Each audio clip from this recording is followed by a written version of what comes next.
Ian Heinisch versus Brendan Allen. This line is pretty much at a pick 'em now. So we had Brendan Allen open up around the minus 150 range, and it's slowly come down. And as of today, which is Sunday before fight week, it's a pick 'em, and it makes absolute sense because both guys are, they have a style that it pretty much puts them on par with one another. So let's start off with Brendan Allen, who's coming on who has a crazy streak going right now. His last loss was to Anthony Hernandez, which was a 5-round war in LFA for the title over there. That was a great fight. Obviously, Brendan Allen came up on the short end there, and that's when we really got like the legit fluffy Anthony Hernandez, who unfortunately doesn't find himself in the UFC anymore. But if we saw that Anthony Hernandez in the UFC, we would see him be easily a top 15 guy. But his durability just was not up to par in the UFC. But that was a great back and forth fight. And then after that, it took about 2 more fights for us to see Brendan Allen go out there and get the LFA title. Fought 3 times for LFA after that Anthony Hernandez fight. Got onto the Contender Series, and then went out there, beat Aaron Jeffrey, rear naked choke in the first round, and then we saw him go out there, beat Kevin Holland, Tom Breeze, and Kyle Daukaus, the latter being a late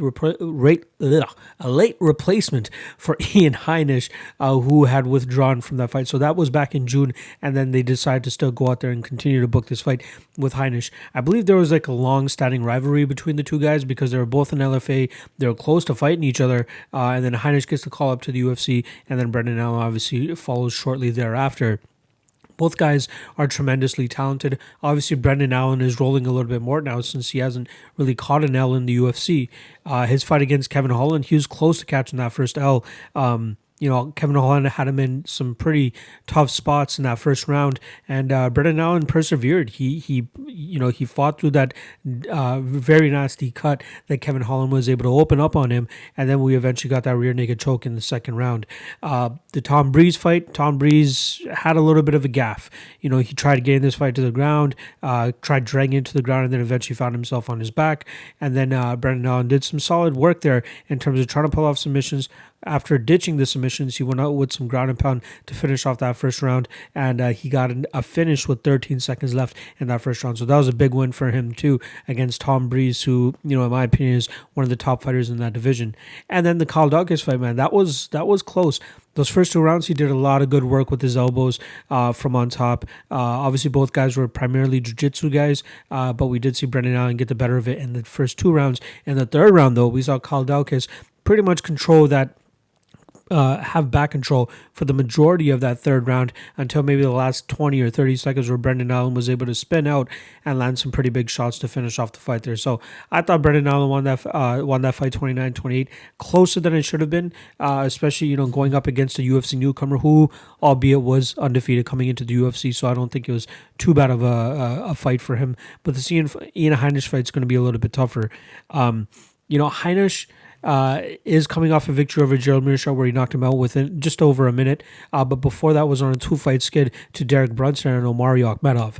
I did have Ian Heinisch as a heavy play against Derek Brunson, as I truly thought he was the truth.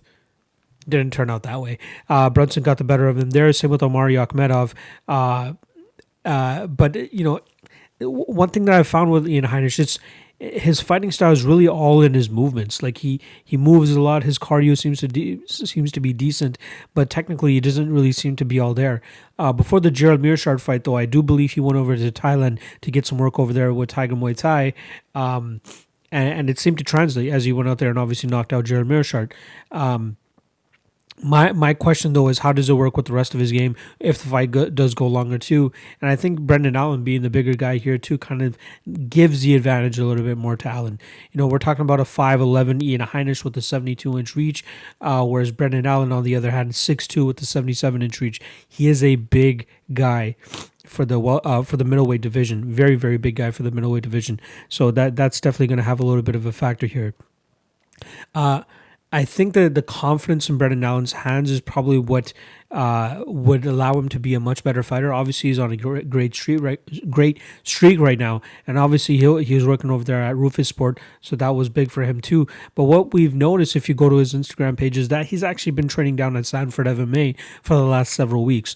So getting different looks. There's a huge plot of fighters there that are in high level leagues in ONE FC, in the UFC, in Bellator. So Sanford MMA is definitely producing a lot of high level talent, and I think he really went down there to get a better look, or get better looks, different opponents, different types of skill sets, and go in there and try to up his game. I'm sure he's still over there with the Rufus Sport guys too, but at least for the majority of this camp, it looks like he's been down there in Florida getting work with Henry Hooft and that team. So I think that's nothing but positive for him. Ian Heinisch, on the other hand, it looks like he's over there in Vegas getting some work at Extreme Couture. That seems to be his base right now. So that's just the coaching tip on the side there. I would have to give this slight advantage to Brendan Allen for possibly getting better looks down there in Florida. I wonder how much confidence they've been able to instill in his striking too, because again, like I said a little bit earlier, I think that's where he needs to polish up a little bit more to be able to be a little bit more dominant. Obviously, he does his best work when he's on the ground. If he's able to get the fight there, he should be able to have some success with Ian Heinisch, who we have seen submitted in the past by Marcus Perez back in LFA.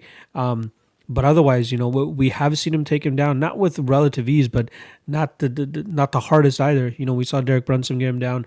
We saw Omari Akhmedov get him down. And I think Brendan Allen would also be successful in getting Heinisch down if that's where he wants to go. But the longer that this is on the feet, you got to think it kind of serves Heinisch a little bit more advantage if it is on the feet. We'll see him kind of, jumping around, hopping around on his tippy toes, running in every now and then with a couple shots to try to land. But I think that's where Brendan Allen is going to try to clinch onto Heinisch and try to drag this fight to the ground. I do lean with the grappler more often than not, and the guy with the better grappling, in my opinion, here is Brendan Allen, especially when it comes to the jiu-jitsu realm. I think he'd have success with kind of holding Heinisch down and getting the better of the transitions, possibly getting his back, controlling some time there as well too. Heinisch, I still have a little bit of questions on. We did see him have success in that third round against Omari Akhmedov later in the round, but there is still some question marks as to why he was getting hit as much as he is. He is hittable for sure. That's something that we have to notice. But I don't know, man. This is a very, very tough fight. I absolutely agree with the pick'em line here. I don't know if I'll even be betting this fight.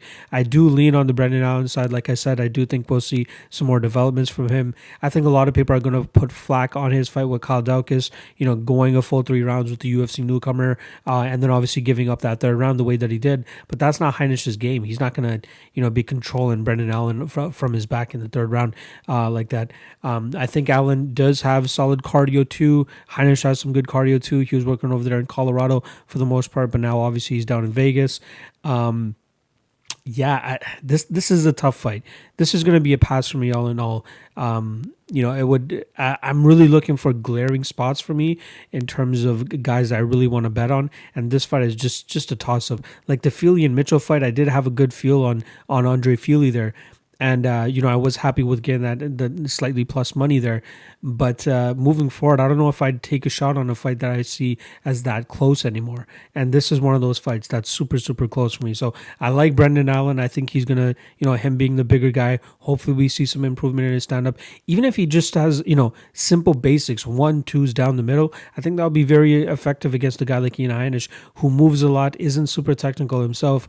But if he's able to stifle him on the end of his jab and of his two, I think that would really demoralize Ian Heinisch. So I'm going with Allen, hoping that we see some more improvement on the stand-up, but he should get the better of the ground as well too if we see it get there. And I think he's strong enough to kind of drag this to the ground, or even, get this to a clinch position up against the cage where Heinisch gives up his back, and then we see kind of Allen, jump on the back or something, or even just drag this fight to the ground as best as possible. But yeah, I like Brendan Allen. I think he gets it probably a decision, just more control time. Heinisch is kind of durable from what I say too. I wouldn't be surprised either if we do get a Brendan Allen submission. I'm not completely ruling that out, but I do think we'll see Brendan Allen get this via decision, just through control, the grappling, the jiu-jitsu. I think that's where we see this fight play out for the majority of the time. So I'm going with Brendan Allen via decision.